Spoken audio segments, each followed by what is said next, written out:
তো direct main বিষয় আসি। এই ওয়াইফাইয়ের ক্ষেত্রে আপনার ফোনে যদি একটা সেটিং না ঠিক করে রাখেন, চরম বিপদে যে কোনো মুহূর্তে পড়ে যেতে পারেন। কারণ অনেক সময় ফেক ওয়াইফাই কানেকশান ফেলে রাখা হয়, পেতে রাখা হয়, যেটা থেকে আপনার ফোনে যাবতীয় সমস্যার সৃষ্টি। তো চলুন এবার সেটিংগুলো দেখে নিই। তো আপনি আপনার ফোনের এখানে সেটিংয়ে এসে এখানে যে ওয়াইফাই রয়েছে এই যে জায়গাটায় এইখানে ক্লিক করে আসতে পারেন, কিংবা আপনি উপর থেকে নিচে যখন স্ক্রল করবেন বা নিচে থেকে উপরে, তখন আপনি দেখতে পাবেন ওয়াইফাই জায়গাটা। এখানে এসে আমরা সাধারণত কি করি, নর্মালি এরকমভাবে এসে আমরা ওয়াইফাইটা অন করে দিই। আপনি যেটা করবেন, সেটিংয়ে যাওয়ার জন্য এখানে একটু চেপে রাখবেন।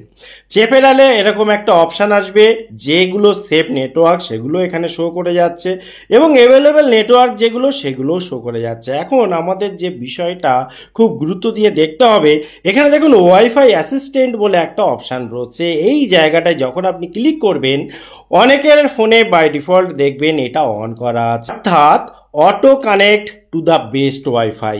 এইটা অন করে কখনোই রাখবেন না। কেন? এটা যদি আপনি অন করে রাখেন, তাহলে আপনি যখনই কোথাও যাচ্ছেন তখনই দেখবেন যেখানে অ্যাভেলেবেল নেটওয়ার্ক রয়েছে ওয়াইফাইয়ের, ফ্রি ওয়াইফাই হতে পারে, সেখান থেকে অটোমেটিক কানেকশান নিয়ে নিচ্ছে। এবং এই সুবিধাটা আমরা সাধারণত নিয়ে থাকি, আমরা বাড়ি থেকে বেরিয়ে যাব এবং যখনই ঢুকবো অটোমেটিক কানেকশান নিয়ে নেবে তার জন্য। কিন্তু এটা অনেক সময় প্রবলেমের কারণ হয়, কাজেই এটা অফ করে দেবেন। সেই সাথে সাথে দেখুন এখানে প্রবলেমটা মেন যেটা হয় সেটা হচ্ছে, যখন আপনি অটো কানেক্ট করে রাখলেন, যখন কোনো পাবলিক প্লেসে যাচ্ছেন, ফ্রি ওয়াইফাই কানেক্টেড হয়ে যাচ্ছে, সেখানে অনেক খারাপ সাইট রয়েছে, তারাও এই ছকটা পেতে বসে রয়েছে অটো কানেক্ট হয়ে যায় যেন তাদের নেটওয়ার্কের সাথে আপনার ডিভাইসটা। এবারে যখনই আপনি কোনো একটা ডিভাইসের সাথে অটো কানেক্টেড হয়ে যাচ্ছেন, অবভিয়াসলি তাদের কাছে আপনার ফোনের বহু তথ্য থাকবে, বহু তথ্য শেয়ার হয়ে যাবে, যেহেতু আপনি কানেকশান করে নিয়েছেন এবং সেখান থেকে ওয়াইফাইটা নিচ্ছেন। এবং সেই তথ্যগুলোকে কাজে লাগিয়েই, যেহেতু অনেক রকম পারমিশন তাদেরকে সঙ্গে সঙ্গে ওয়াইফাই মারফত দিয়ে দিচ্ছেন এবং তারা আপনার ফোনটাকে ইউজ করে নিচ্ছে, এখান থেকে অনেক কিছু ডেটা তুলে নিচ্ছে এবং পরবর্তীকালে ব্ল্যাকমেল থেকে শুরু করে বিভিন্ন রকম সমস্যার মধ্যে ফেলে দিতে পারে। কাজেই খুব সিম্পল উপায় হচ্ছে এটাকে অফ করে রাখুন, তাহলে এই প্রবলেমটা নেই।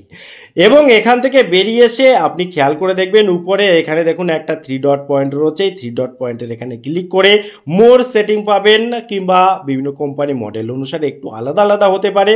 মেন যে ব্যাপার সেটা হচ্ছে, দেখুন সেভ নেটওয়ার্ক যেটা রয়েছে এখানে ক্লিক করবেন। আপনি আপাতত যে নেটওয়ার্কগুলো সেভ করে রেখে মানে ওয়াইফাই ইউজ করেছেন সেগুলো এখানে দেখতে পাবেন। আপনার যদি সেগুলোর কোনোটা ইউজের প্রয়োজন না হয়, আপনি এই 3 ডট পয়েন্টে যাবেন, এডিটে যাবেন, গিয়ে যেগুলো প্রয়োজন নেই সেগুলো টিক দিয়ে এখান থেকে রিমুভ করে দেবেন, রিমুভ হয়ে যাবে। এবং আপনি কি করবেন, আপনি সব সময় চেষ্টা করবেন যে এই ওয়াইফাইটা অফ করে রাখতে। এবং সেই সাথে সাথে দেখুন যে কারণের জন্য এই স্ক্যানিংটা পসিবল হয়, অর্থাৎ আপনি যে কোথাও যাচ্ছেন, আপনার ডিভাইসটা কানেক্টেড হয়ে যাচ্ছে অন্য কোনো ওয়াইফাইয়ের সাথে, হ্যাঁ ঠিক আছে, এইগুলো পসিবল হয় একমাত্র স্ক্যানের সাহায্যে। ঠিক আছে, এই যে ওয়াইফাই স্ক্যানিং, ঠিক আছে, ওয়াইফাই স্ক্যানিং যখন এখানে আসবেন, এখানে দেখবেন ব্লুটুথ স্ক্যানিং এবং ওয়াইফাই স্ক্যানিং বলে দুটো অপশান অন হয়ে থাকে। খুব একটা প্রয়োজন হয় না, ঠিক আছে, খুব একটা প্রয়োজন হয় না সব সময়ের।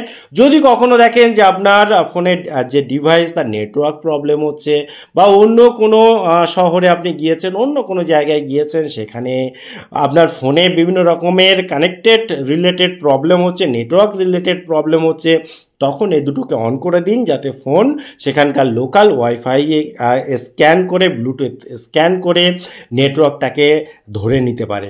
তা আদারওয়াইজ এ দুটোর কিন্তু কোনো প্রয়োজন হয় না। এই দুটোকে অফ রাখুন এবং যেমনটি বললাম, আপনার যখন প্রয়োজন হবে তখন ওয়াইফাইয়ের ইউজ করুন, যখন প্রয়োজন নেই ওয়াইফাই অফ করে দিন।